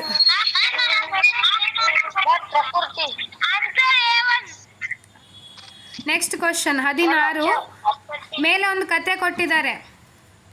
so ಅದನ್ನು ಓದ್ಕೊಂಡು ಯಾವುದು ಸರಿಯಾದ ಪಾಠ ಅನ್ನೋದನ್ನು ನೀವು ಓದಿ ಬರಿಬೇಕು. ಜೀವನಕ್ಕೆ ಯಾವುದು ಒಳ್ಳೆ ಪಾಠ. ಸೊ ಮೇಲೆ ಕತೆ ಏನಾಗುತ್ತೆ, ಕೆಲವೊಮ್ಮೆ ಕಷ್ಟಗಳು ನಮ್ಮ ಜೀವನದಲ್ಲಿ ಅಗತ್ಯವಾಗಿ ಬೇಕಾಗುತ್ತದೆ. ನಾವು ನಮ್ಮ ಜೀವನವನ್ನು ಯಾವುದೇ ಅಡೆತಡೆಗಳಿಲ್ಲದೆ ಕಷ್ಟಗಳಿಲ್ಲದೆ ಕಳೆಯಲು ಬಯಸಿದರೆ ನಾವು ಆಂತರಿಕವಾಗಿ ಬಲವಾಗಿ ಬೆಳೆಯೋದಿಲ್ಲ. ಯಾವಾಗ ನಮಗೆ ಕಷ್ಟ ಬರುತ್ತಲ್ಲ ಆವಾಗ ನಾವು ಸ್ಟ್ರಾಂಗ್ ಆಗಿರಲಿಕ್ಕೆ ಸಾಧ್ಯ ಆಗತ್ತೆ ಅನ್ನೋದನ್ನು ಈ ಕಥೆಯಲ್ಲಿ ಗೊತ್ತಾಗುತ್ತೆ. ಹಾಗಾಗಿ ಆ ಕಥೆಯಲ್ಲಿ ಏನು ನಿಮಗೆ ತಿಳಿದು ಬರುತ್ತೆ ಅನ್ನೋದನ್ನು 16ನೇ ಪ್ರಶ್ನೆಗೆ ಆನ್ಸರ್ ಆಗಿ ನೀವು ಬರೀಬೇಕು. ನೆಕ್ಸ್ಟ್ 17. ಕೆಳಗಿನವುಗಳನ್ನು ಹೊಂದಿಸಿ ಉತ್ತರವನ್ನು ಆಯ್ಕೆ ಮಾಡಿರಿ. ಅಲ್ಲಿ ಹೇಳಿದ್ದಾರೆ, ಯಾವ ಶ್ಲೋಕವನ್ನು ಸೆಲೆಕ್ಟ್ ಮಾಡ್ಲಿಕ್ಕೆ ಹೇಳಿದ್ದಾರೆ? ಭಗವದ್ಗೀತೆಯ ಎಷ್ಟನೇ ಅಧ್ಯಾಯದ ಶ್ಲೋಕ? 2ನೇ ಅಧ್ಯಾಯದ ಎಸ್ 47ನೇ ಶ್ಲೋಕ.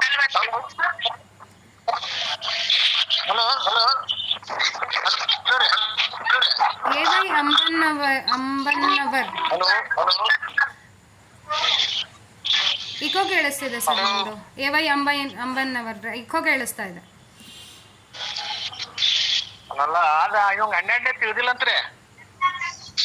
ಹಲೋ 12ನೇದಾ? 12ನೇದು ಅವರು ಓದಿ ಬರಿಬೇಕು ಸರ್. 18ನೇ ಅಧ್ಯಾಯದ 14ನೇ ಶ್ಲೋಕವನ್ನ ಓದಿ ಬರಿಬೇಕು ಅವರು. ಅಲ್ಲಲ್ರಿ 12ರಿಂದ ಏನು ತಿಳಿದಿಲ್ಲ, ಇವಂಗ ಗೊತ್ತಾಗತ್ತಿಲ್ಲ ಇದ. ಅದೇ 18ನೇ ಅಧ್ಯಾಯದ 14ನೇ ಶ್ಲೋಕವನ್ನ ಓದಿ ಅವರು 12ನೇ ಪ್ರಶ್ನೆಗೆ ಆನ್ಸರ್ ಅನ್ನ ಬರಿಬೇಕು. ಬರಿಬೇಕ್ರಿ, ಅದ್ರ ಏನ್ ಅನ್ನೋದು ಗೊತ್ತಾಗತ್ತಿಲ್ಲ ಇವಂಗ. 12ರಿಂದ ಇನ್ನೊಮ್ಮೆ ಹೇಳ್ರಿ ಇವಂಗ. ಇವ್ನ ಅದಕ್ಕಾಗಿ ಮತ್ತೆ 2 ಕೊಟ್ಟನಿಗೆ ಇವ್ನು ಸರಿಯಾಗಿ ಕೇಳವಲ್ಲ. ಇವಾಗ ರಿಪೀಟ್ ಸ್ವಲ್ಪ ಕಷ್ಟ ಸರ್. ಇವಾಗ 25 ಪ್ರಶ್ನೆ ಮುಗಿಸಿ ಆಮೇಲೆ ಟೈಮ್ ಇದ್ರೆ ರಿಪೀಟ್ ಮಾಡ್ಬೇಕಷ್ಟೇ ನಾವು.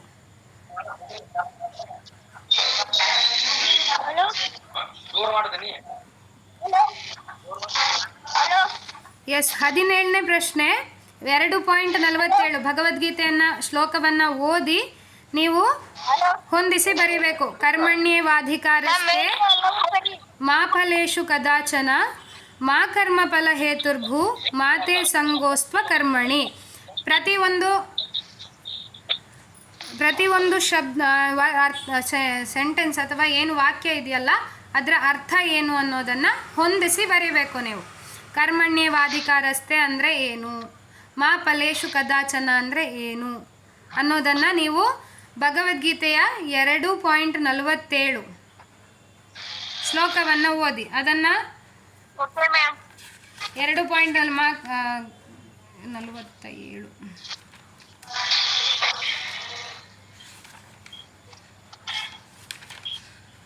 ಕರ್ಮಣ್ಯೇವಾಧಿಕಾರಸ್ತೆ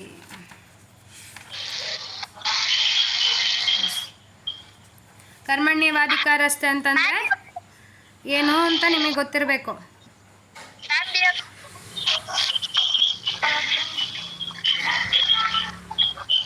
ಮಾ ಫಲೇಷು ಕದಾಚನ ಅಂದ್ರೇನು? ಯಾವತ್ತು ಯಾವುದಕ್ಕೂ ಎಕ್ಸ್ಪೆಕ್ಟೇಷನ್ ಅಥವಾ ಯಾವುದೇ ಕರ್ಮಫಲ ಮಾಡಿದ್ರು ಅದರ ಫಲವನ್ನು ನಾವು ಅಪೇಕ್ಷಿಸಬಾರ್ದು. ಒಂದು ಪ್ರಶ್ನೆಗೆ ನಾನು ಆನ್ಸರ್ ಹೇಳಿದೆ, ಬಾಕಿ ಎಲ್ಲವನ್ನು ನೀವು ಹೊಂದಿಸಿ ಬರಿಬೇಕು. ನೆಕ್ಸ್ಟ್ 18ನೇ ಪ್ರಶ್ನೆ. ಪಂದ್ಯಾವಳಿ ಶುರುವಾಗುವ ಮೊದಲೇ ನಮಗೆ ನಾವು ಇಂದು ನನ್ನ ಎದುರಾಳಿಯನ್ನು ಸೋಲಿಸಲು ಸಾಧ್ಯವೇ ಎಂಬ ಉದ್ವೇಗ ಇರುತ್ತದೆ. ಆಟ ಆಡುವಾಗಲೂ ನಮಗೆ ನಾವು ಸೋತರೆ ಏನಾದೀತು ಎಂಬ ಉದ್ವೇಗ ಇರುತ್ತದೆ. ಪರೀಕ್ಷೆ ಶುರುವಾಗುವ ಮೊದಲು ನಾನು ಪರೀಕ್ಷೆಯನ್ನು ಚೆನ್ನಾಗಿ ಮಾಡಬಲ್ಲೆನೆ ಎಂಬ ಉದ್ವೇಗ ಇರುತ್ತದೆ. ಪರೀಕ್ಷೆ ಬರೆಯುವಾಗಲೂ ನಾನು ಪರೀಕ್ಷೆಯಲ್ಲಿ ಫೇಲ್ ಆದರೆ ಎಂಬ ಉದ್ವೇಗವಿರುತ್ತದೆ. ಚಿಂತೆಯನ್ನು ಹೋಗಲಾಡಿಸಲು ಭಗವದ್ಗೀತೆಯಿಂದ ಸಿಗುವ ಸಲಹೆ ಏನು? ಸೊ ನಾವು ಏನೆಲ್ಲ ಚಿಂತೆ ಮಾಡ್ತೀವಲ್ಲ ಅದಕ್ಕೆ ಸೊಲ್ಯೂಷನ್.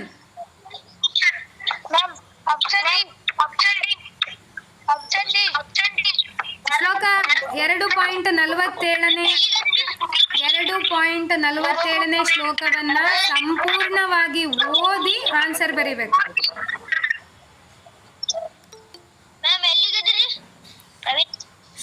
18ನೇ ಪ್ರಶ್ನೆ. ಎಸ್. ನೆಕ್ಸ್ಟ್ 19ನೇ ಪ್ರಶ್ನೆ. ಯಶಸ್ಸು ಅಥವಾ ವೈಫಲ್ಯದಲ್ಲಿ ಕೃಷ್ಣ ಪ್ರಜ್ಞೆಯುಳ್ಳ ವ್ಯಕ್ತಿಯ ವಿಶೇಷತೆ ಏನು? 2.56 ಶ್ಲೋಕ ನಂಬರ್ 2.56.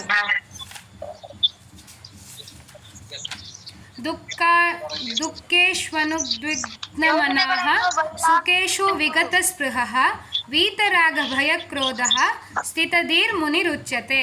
ತ್ರಿವಿಧವಾದ ದುಃಖಗಳಿಂದ ಮನಸ್ಸಿನಲ್ಲಿ ಉದ್ವಿಗ್ನನಾದವನು, ಸುಖದಿಂದ ಉಬ್ಬದವನು, ರಾಗ ಭಯ ಕ್ರೋಧಗಳಿಲ್ಲದವನು ಸ್ಥಿರ ಮನಸ್ಸಿನ ಋಷಿ ಎನ್ನಿಸಿಕೊಳ್ಳುತ್ತಾನೆ. ಸೊ ಯಶಸ್ಸು ಮತ್ತು ವೈಫಲ್ಯ ಎರಡರನ್ನ ಕೃಷ್ಣ ಪ್ರಜ್ಞೆಯುಳ್ಳ ವ್ಯಕ್ತಿ ಅಂದರೆ ಯಾವ ರೀತಿಯಲ್ಲಿ ಇರ್ತಾನೆ, ಎರಡರಲ್ಲೂ ಕೂಡ ಯಾವ ರೀತಿಯಲ್ಲಿ ಇರ್ತಾನೆ ಅನ್ನೋದ್ರ ಬಗ್ಗೆ ಈ ಶ್ಲೋಕ ಇರುವಂಥದ್ದು. ಹಾಗಾಗಿ ಇದರಲ್ಲಿ ಆನ್ಸರು ಯಾವುದು ಬರ್ಬೋದು ನೀವು ಗೆಸ್ ಮಾಡಬೇಕೀಗ.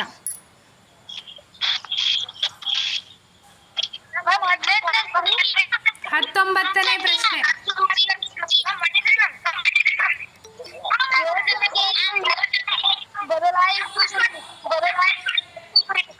19ನೇ ಪ್ರಶ್ನೆ. ಸೊ ಆನ್ಸರು ಎರಡನೇ ಆನ್ಸರ್ ಬಿ.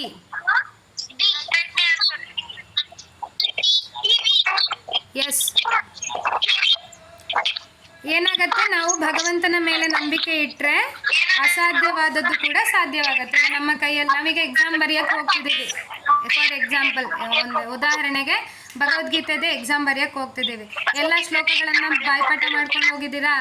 ಇಲ್ಲ. ಟೆನ್ಷನ್ ಆಗಿಬಿಡತ್ತೆ. ಆದರೆ ಏನು ಮಾಡ್ತೀರಿ ನೀವು? ಎಕ್ಸಾಮಿಗೆ ನೀವು ಸ್ಕೂಲ್ ಎಕ್ಸಾಮೇ ತಗೊಳ್ಳಿ, ಭಗವಂತ ನಾನು ಎಕ್ಸಾಮ್ ಚೆನ್ನಾಗಿ ಮಾಡಪ್ಪ ಅಂತ ಕೇಳ್ಕೊಂಡು ಹೋಗ್ತೀರಾ ಇಲ್ವಾ? ಅದೇ ರೀತಿ ನಾವು ಭಗವಂತನ ಮೇಲೆ ನಂಬಿಕೆ ಇಡೋದ್ರಿಂದ ಏನಾಗುತ್ತೆ, ಅಸಾಧ್ಯವಾದದ್ದು ಕೂಡ ಸಾಧ್ಯ ಆಗತ್ತೆ ಅಂತ ಇಲ್ಲಿ ಹೇಳಲಾಗಿದೆ. ವೈಫಲ್ಯಗಳನ್ನು ಯಶಸ್ಸಿನ ಮೆಟ್ಟಿಲುಗಳನ್ನಾಗಿ ಪರಿವರ್ತಿಸುತ್ತದೆ ಅಂತ ಕೂಡ ಇಲ್ಲಿ ಹೇಳಲಾಗಿದೆ. ಹಾಗಾಗಿ 20ನೇ ಪ್ರಶ್ನೆ ಇದೆ. 20ನೇ ಪ್ರಶ್ನೆ. ಶ್ರೀಲ ಪ್ರಭುಪಾದರ ಮಹೋನ್ನತ ಯಶಸ್ಸಿಗೆ ಕಾರಣವೇನು ಎಂದು ನೀವು ಯೋಚಿಸುತ್ತೀರಿ? ಎಸ್. ಎಲ್ಲರಿಗೂ ಮ್ಯೂಟ್ ಮಾಡಕ್ಕೆ ಹೇಳ್ರಿ. ನಾ ಹೇಳ್ದೆ.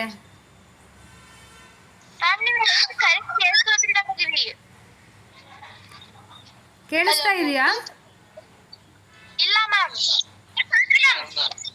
ಜಾಸ್ತಿ ಡಿಸ್ಟರ್ಬೆನ್ಸ್ ಆಗ್ತೈತೆ ಮ್ಯಾಮ್. ಹಲೋ, ಮ್ಯೂಟ್ ಮಾಡ್ಕೊಳ್ಳಿ ಎಲ್ರು, ಮ್ಯೂಟ್ ಮಾಡ್ಕೊಳ್ಳಿ ಎಲ್ರು. ನಾನು ಅದಕ್ಕೆ ಮೊದಲಿಗೆ ಅಂದೆ ಎಲ್ರು ಮ್ಯೂಟ್ ಮಾಡ್ಕೊಳ್ಳಿ ಅಂತ. Ma'am option D. Yes, very good. Answer is right. Answer option D. 21. ನಿಮ್ಮ ಜೀವನದಲ್ಲಿ ನೀವು ಅನ್ವಯಿಸುವ ಸರಿಯಾದ ಆಯ್ಕೆಯನ್ನು ಆರಿಸಬೇಕು. ಅದು ನೀವು ಆಯ್ಕೆ ಮಾಡ್ಕೊಳ್ಬೇಕು, ಯಾರಿಗೆ ಹೇಳಕ್ಕೆ ಹೋಗಬೇಡಿ. ನೆಕ್ಸ್ಟ್ ಪಾಠ 3 ಏಕಾಗ್ರತೆ. ಒಂದು ದಿನ ದ್ರೋಣಾಚಾರ್ಯರು ತಮ್ಮ ಶಿಷ್ಯರ ಸಾಮರ್ಥ್ಯವನ್ನು ಪರೀಕ್ಷಿಸಲು ನಿರ್ಧರಿಸಿದರು. ಸೊ ಅವ್ರೇನು ಮಾಡ್ತಾರೆ, ಒಂದು ಹಕ್ಕಿಯ ಗೊಂಬೆಯನ್ನು ರೆಡಿ ಮಾಡಿ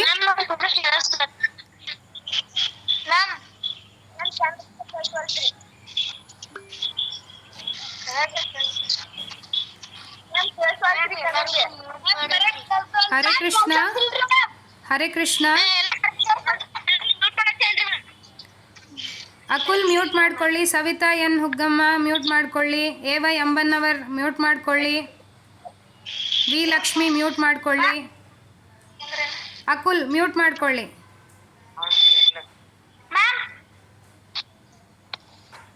ಸುಕನ್ಯಾ ಮ್ಯೂಟ್ ಮಾಡ್ಕೊಳ್ಳಿ, ಮ್ಯೂಟ್ ಮಾಡ್ಕೊಳ್ಳಿ, ಎಲ್ಲರೂ ಮ್ಯೂಟ್ ಮಾಡ್ಕೊಳ್ಳಿ please, mute. Ma'am sound clear ಇಲ್ಲ. ಹರೇ ಕೃಷ್ಣ ಹರೇ ಕೃಷ್ಣ ಕೃಷ್ಣ ಕೃಷ್ಣ. ಸೌಂಡ್ ಕ್ಲಿಯರ್ ಇಲ್ಲ. ಇವಾಗಲೂ ಕೇಳಿಸ್ತಾ ಇಲ್ವಾ? No ma'am. ಏನು ಕೇಳಿಸ್ತಾ ಇಲ್ವಾ? ಎಸ್. ಭಗವದ್ಗೀತೆಯ ಸಹಾಯದಿಂದ ಪ್ರಶ್ನೆ 22ರಿಂದ 25ರವರೆಗೆ ಈ ಕೆಳಗೆ ಕೊಟ್ಟ 4 ಶಬ್ದಗಳನ್ನು ಬಳಸಿ ಬಿಟ್ಟ ಸ್ಥಳವನ್ನು ತುಂಬಿರಿ.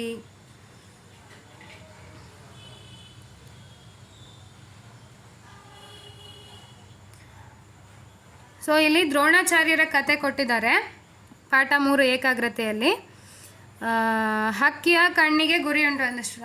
ಎಲ್ರಿಗೂ ಆ ಕತೆ ಗೊತ್ತಿರೋದೆ. ದ್ರೋಣಾಚಾರ್ಯರು ತಮ್ಮ ಶಿಷ್ಯರಿಗೆ ಒಂದು ಹಕ್ಕಿಯ ಮೂರ್ತಿಯನ್ನು ಮಾಡಿ ಅದರ ಕಣ್ಣಿಗೆ ಬಾಣವನ್ನು ಬಿಡಲಿಕ್ಕೆ ಹೇಳ್ತಾರೆ. ಯಾರಿಗೆ ಏಕಾಗ್ರತೆ ಇದೆಯೋ ಅವರು ಬಿಡ್ತಾರೆ ಅನ್ನೋದು ದ್ರೋಣಾಚಾರ್ಯರ ಮಾತು. ಹಾಗಾಗಿ ಅರ್ಜುನ ಏನು ಮಾಡ್ತಾನೆ, ಬಾಕಿ ಯಾರಿಗೂ ಇವರು ಯಾರು ಬಾಕಿ ಯಾವ ಪಾಂಡವರಾಗಲಿ ಅಥವಾ ಕೌರವರಾಗಲಿ ಯಾರಿಗೂ ಬಾಣವನ್ನು ಹೊಡಿಲಿಕ್ಕಾಗಿಲ್ಲ. ಬರೀ ಅರ್ಜುನ ಮಾತ್ರ ಹೊಡೆದ. ಯಾಕೆಂತಂದರೆ ಅವನು ಕೇಳಿದಾಗ ಅವನು ಏನಂದ ಆನ್ಸರು, ಏನು ಉತ್ತರ ಕೊಟ್ಟ, ಬರೀ ನನಗೆ ಹಕ್ಕಿಯ ಕಣ್ಣು ಮಾತ್ರ ಕಾಣಿಸ್ತಾ ಇತ್ತು, ಅದಕ್ಕೆ ನಾನು ಗುರಿಯಾಗಿ ಹೊಡೆದೆ. ಹಾಗಾಗಿ ಇಲ್ಲಿ ಯಾರನ್ನು ನಮಗೆ ಏಕಾಗ್ರತೆಗೆ ಯಾರನ್ನು ಉದಾಹರಣೆಯಾಗಿ ಕೊಡ್ತಿದ್ದಾರೆ,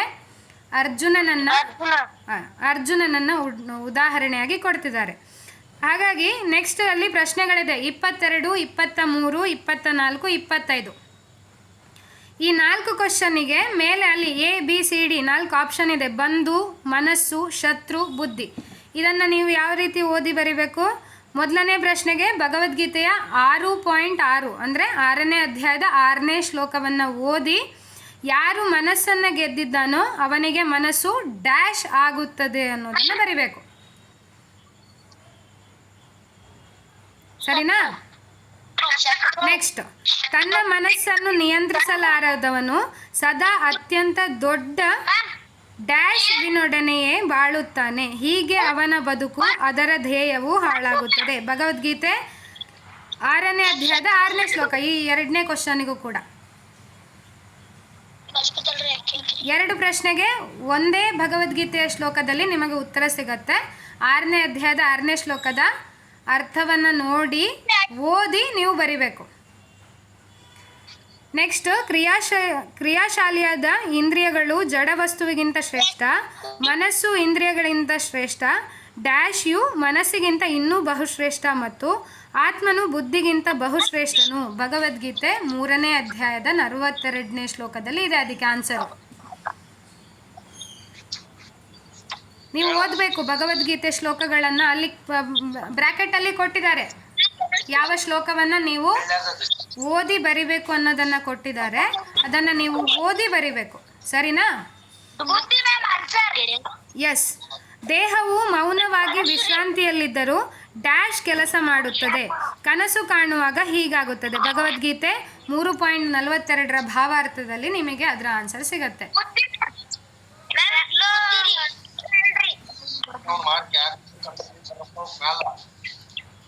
ಹಾಗಾಗಿ ಇದಿಷ್ಟು ಇವತ್ತಿನ ಕ್ಲಾಸು. ಈಗ ಗಂಟೆ 7 ಆಯಿತು.